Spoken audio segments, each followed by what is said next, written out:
The president and CEO of the Student Statesmanship Institute, Joe Cecil.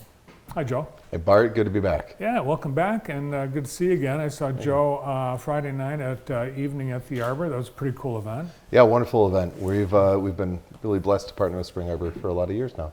Yeah, in fact, what we're talking about today, the Institute's program, actually, it's held on the campus of Spring Arbor. Yeah, absolutely. Our main program, Bart, is the Lead Summer Camp.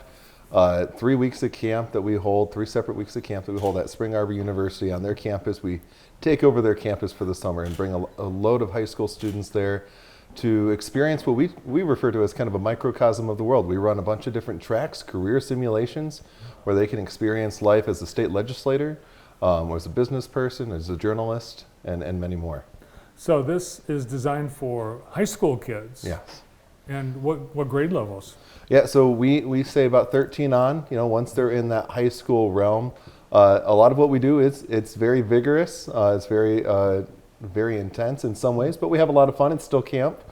No swimming pool anymore, but we do have a good time, and we have a lot of games and activities. We have a campus-wide sports competition, kind of an Olympic-style competition, mixed in with all of this intensive, teachings on ethics and worldview, as well as like the practical teaching with each program. So yeah, the pool's gone, but Lime Lake's still there. yes. Yeah. So is this a particular political bent program? Yeah, so we're a ministry personally, so we don't take a strictly political event, but we teach about what our political world looks and what our political system looks like. We firmly believe that you can't affect change, positive change as a leader, unless you know what the system looks like that we live in. And so we love to take these high school students and teach them what life looks like as a state legislator, as a House member or a Senate member. We've had friends from the Jackson area who are legislators help for many years. And we try to teach them the practical elements of that so they can know how to lead and better affect positive change in their communities and their state. Yeah, and I think you're like me. You kind of worry about where are the future leaders coming Absolutely. from when they might be disillusioned or discouraged by what they see happening in Washington or Lansing. Absolutely, and there's some studies that show over 65% of high school students, they wish they were involved in these conversations with their parents, with their teachers, with their peers, and they feel excluded from the conversation about politics and what the world of tomorrow is going to look like. And so we try to create a space where they can join in that conversation, be educated, and learn and just grow as leaders in that arena. Yeah, and when it comes to discussion on ethics and integrity, unfortunately there's some examples you can draw from real life. Plenty, more often than not, which is why we try to take a step back and take that kind of 50,000-foot view and say, okay, what is good? Where do we draw our moralities? We talk about absolute truth and what is good and the common good, and drawing from that and how we can affect positive change for our communities and for our state. Well, this program, leadmish.org, would be good for someone that maybe really has no interest in politics, but just wants to better themselves as they get ready for college. Absolutely. So one, you get to experience living on a college campus, on a beautiful college campus for a week at Spring Arbor. In addition to that, I personally believe, and I think most folks do, if you stop and think about it, that whether you want to go into politics or not, it's good to be informed about the world that we live in.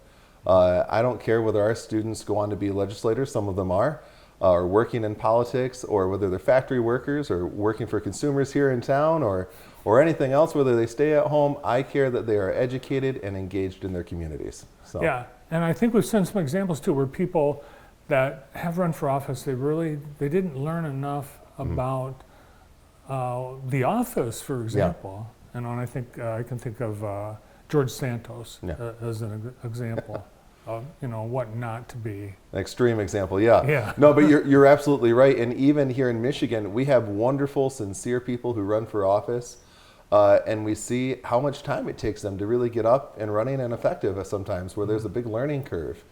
And that there's pros and cons to that, but there's a huge learning curve to going into politics, and even just coming out of high school and voting. A lot of our high school students, they don't get civics education until the last year or two of high school, and then they're sent out to vote.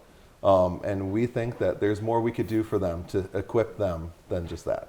So you've had this program for enough years where you could have some people that have gone on to run for office. Yeah. Are Absolutely, we do. So this is our 30th year, actually, Oh, wow. in ministry. And we have an alumni who's currently elected to the State House, Andrew Fink from the Hillsdale area, who's a dear friend. And he went through the program many years ago as a high school student. And we have dozens, Bart, dozens and dozens of people who are staffers downtown, whether it's in Lansing or DC and around the world now, who really, truly around the world, who have gone through our program as high school students and then gone on to do just incredible things. So you have opportunities for kids right now, Yes. locally, who would like to be part of this. Absolutely. What do they do? How do they go about? So the best way to find information is our website, www.leadmish.org, L-E-A-D, mish.org. And we have a ton of room for first-time students especially. They would come and do that house track, the state legislature, and again, learn from the inside out. They get to go to Lansing twice. They get to debate their bills in the state legislature, in the state chambers, in the state capitol. They sit at the real desks, use the mics. I get to stand at the front of the room with a large gavel, Bart, and rule completely. But it's wonderful, and they get to learn. We bring in real current legislators, former legislators, to teach and to coach them as well. They're learning on real bills. They get to debate real issues. And we always tell our students that these are bills matter because they're real bills written by real people about real problems. And so we want to teach them about those things and how to even dissect just a little bit of legalese, something that'll serve them well later in life. Yeah, well, right now, distracted driving, that's certainly one that's going to be affecting teenagers. Yeah, in a major way. And so we've even equipped a lot of our students. We've had students who have come in and testified in committees before, who have said that they never would have had the confidence to do that or even understood how to go about that process before coming to camp with us. And so now they can speak up on issues that affect them. So, Joe, you yourself have gone through the camp Yeah. as a high school student. What struck you? What kinds of impressions did you get going through the camp? Yeah, the main one of the main takeaways I remember to this day, it's been a few years, as the students like to remind me, and now leading the organization, we try to prioritize as well, is creating kind of this environment where, the term safe, a safe environment, really a learning environment where we can have hard conversations, where you can voice your opinions in a respectful way, but really dig deep and say, well, why do I believe that? And why do you believe that? And digging through and understanding conversations. We had a wonderful conversation that happened, I overheard, between a couple kids from inner city Detroit and a couple farm kids from the UP who were discussing Black Lives Matter and what that meant to them each individually. And they dug deep and had just a raw and honest conversation and walked away as friends, disagreeing still in some ways, but walked away as friends with a mutual respect for each other. And that's the environment we try to create at camp. So Who leads? Who are the people that I guess faculty that supervise and teach the kids during? Yeah, so we have a core staff that oversees the program that's year-round. But we have professors from Spring Arbor who help run our business program. Some of their folks there who help run our journalism track as well. We have business leaders from around the country actually who come in for that. We have current and former state legislators who help coach our students in the legislative tracks. We try to bring in real experts, people in these careers, to teach the students because we think that hands-on learning is just the best way to get this information.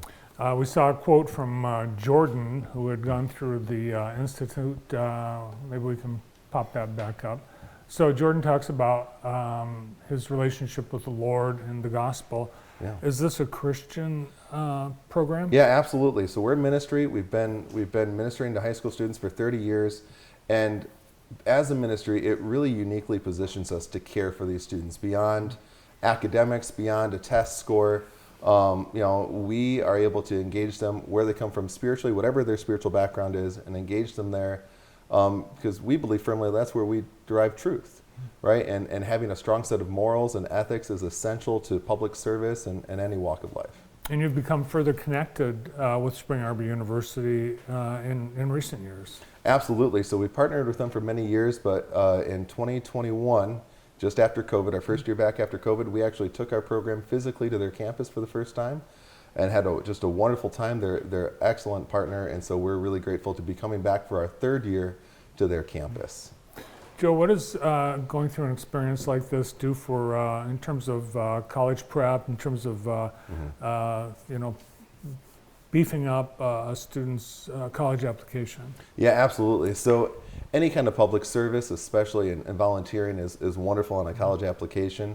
At Spring Arbor specifically, we actually have a very generous donor who set up a scholarship specifically for alumni of our camp to attend Spring Arbor University. So there's that partnership already, on top of just our general partnership with Spring Arbor. But colleges around our state, several of them, especially some of the Christian colleges, they know our program, they know about our students, and they watch for them. But just in general, having a understanding of civics and of the general world, we have had students who have come through our moot court or mock trial programs who never would have considered law school before they went through a program like that, and then it gives them direction and some vision, and they get to experience a little bit of what a career in business or in law might look like, and helps guide them in that manner. Well, I'd say that's life-changing. Absolutely. We were talking, I know you had a chance to talk to some students Friday night at Spring Arbor. I talked to a student, and I asked her, she had gone to Cornerstone for a semester and then switched to Spring Arbor. And I said, what was it about Spring Arbor that caused you to make this change in the middle of a school year? And she said, the food at Spring Arbor. So Chartwell, they do a great job at Spring Arbor. So will the students be experiencing? Yeah, absolutely. They have top-notch food, and we kick off, Bart, again, this is high school students. We know our crowd. We kick off every week at camp with a big pizza dinner. So we know, and it's good stuff. It's made by Chartwell's right there at Spring Arbor's campus. So we keep our priorities straight. We have their teaching, but the food is a close second. Awesome. I think that's the most important thing. Yeah, the food. It keeps you going. All right, so you still have openings right now, and Yes. is there a deadline? Yeah, so our first week of camp is at the end of June, and so you just have to register at least a week ahead of time. And we're running an opportunity right now. Any first-time student, if they need the help, they can apply and just get automatically $100 off registration. We just want to, especially in the Jackson area, we really just want to reach out and further our roots in the community here right now. In addition to that, if there are folks who are facing financial difficulties, a lot of folks are right now, we have a scholarship program that we run, and we've never turned away a student who had a financial need in 30 years. Awesome. So. All right, well, check it out at leadmish.org. Joe, good to see you again. Thanks for coming in. Thank you, Bart. Good to see you as well. Joe Cecil, President and CEO of the Student Statesmanship Institute and the Lead Mish Camp coming to Spring Arbor again this summer.